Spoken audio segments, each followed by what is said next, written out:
Hoje trago para vocês um relato de arrepiar a espinha que aconteceu em uma cidadezinha do interior paulista, em 1983. Preparem-se para uma história de terror que envolve um jogo perigoso e uma noite que ninguém jamais esquecerá. Atenção, o medo e o sobrenatural se entrelaçam em um evento aterrorizante que mudou para sempre a vida de 4 adolescentes.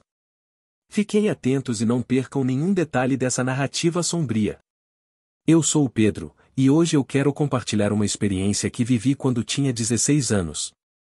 Era uma noite comum, no início dos anos 80, e meus amigos e eu estávamos entediados, buscando alguma coisa para nos divertir. Estávamos na casa do Eduardo, um casarão antigo e isolado na zona rural de São Paulo, quando ele sugeriu algo que nos arrepiou na hora de jogar o jogo do copo.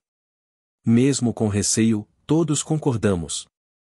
Acendemos algumas velas, apagamos as luzes, e o jogo começou. Naquele momento, não tínhamos ideia de que estávamos prestes a invocar algo que mudaria nossas vidas para sempre. Eu lembro como se fosse ontem. Estávamos todos em volta da mesa, as velas projetando sombras fantasmagóricas pelas paredes.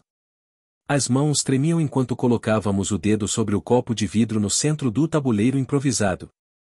A princípio, nada aconteceu, apenas o silêncio da noite que nos envolvia. Então, de repente, o copo se moveu. Eu pensei que era brincadeira de algum dos meus amigos, mas quando olhei nos olhos deles, vi o mesmo medo que eu sentia. O copo deslizou lentamente sobre o tabuleiro, formando palavras que não faziam sentido. Eduardo, sempre cético, ria nervoso, mas eu podia sentir a tensão aumentando. Conforme o copo continuava a se mover, as respostas se tornavam mais sinistras. Perguntas sobre a presença de espíritos eram respondidas com um sim e a sala parecia encolher ao nosso redor. O ar ficou pesado, quase sufocante, e uma sensação de que algo estava profundamente errado tomou conta de mim. Foi quando as luzes das velas começaram a tremer, como se uma corrente de ar invisível passasse por nós. O copo de repente parou no centro do tabuleiro, e então, sem que ninguém tocasse, ele estilhaçou em 1000 pedaços. Todos nós pulamos para trás, nossos corações batendo descontroladamente. A casa inteira parecia vibrar com uma energia desconhecida. As sombras nas paredes se mexiam de maneira antinatural, e o som de passos pesados ecoava pelo corredor vazio. Eduardo, sempre corajoso, sugeriu que deveríamos encerrar o jogo, mas era tarde demais. Antes que pudéssemos sequer levantar da mesa, ouvimos uma risada profunda, gélida e horripilante, vinda do nada. Era como se a própria casa estivesse zombando de nós, satisfeita com o medo que havia criado. Olhei para a porta, esperando ver alguém ou algo, mas só havia escuridão. O pânico tomou conta de nós. Tentamos correr, mas a porta da sala estava trancada, como se algo invisível nos mantivesse presos. As velas apagaram de repente, mergulhando o ambiente em uma escuridão opressiva. O som da risada ecoava pelas paredes, mais próximo, mais alto. Tentamos acender as luzes, mas nada funcionava. O desespero nos consumia, e tudo o que podíamos fazer era gritar por ajuda, mas não havia ninguém para nos ouvir.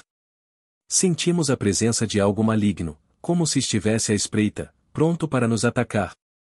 Em meio ao caos, ouvi um sussurro, uma voz que não era de nenhum de nós. Ela dizia que nunca deveríamos ter começado o jogo, que agora estávamos presos em um pesadelo do qual não havia escapatória. Nós nos juntamos, tremendo, esperando o pior. A sensação de que estávamos sendo observados era insuportável. A risada se transformou em gritos, e o som de móveis arrastando no andar de cima fez com que o pânico se transformasse em terror absoluto. De repente, a porta se abriu com um estrondo, e nós corremos para fora da casa, sem olhar para trás. As sombras pareciam nos perseguir, e o frio da noite não era nada comparado ao gelo que sentíamos em nossos corações. Quando finalmente chegamos à estrada, ofegantes e apavorados, olhamos para a casa e vimos que as luzes estavam acesas, como se nada tivesse acontecido. Mas nós sabíamos que algo havia mudado para sempre. Nunca mais voltamos lá, e nunca mais jogamos o jogo do copo. Se essa história deixou você com arrepios, não se esqueça de curtir o vídeo e compartilhar com seus amigos. E se inscreva no canal para mais histórias assustadoras como essa. Quem sabe o que você pode descobrir na próxima vez? Obrigado por ficar comigo até o fim dessa história de arrepiar. Lembre-se, algumas portas não devem ser abertas, especialmente quando se trata do desconhecido. Até a próxima, e que seus sonhos sejam sempre seguros e tranquilos.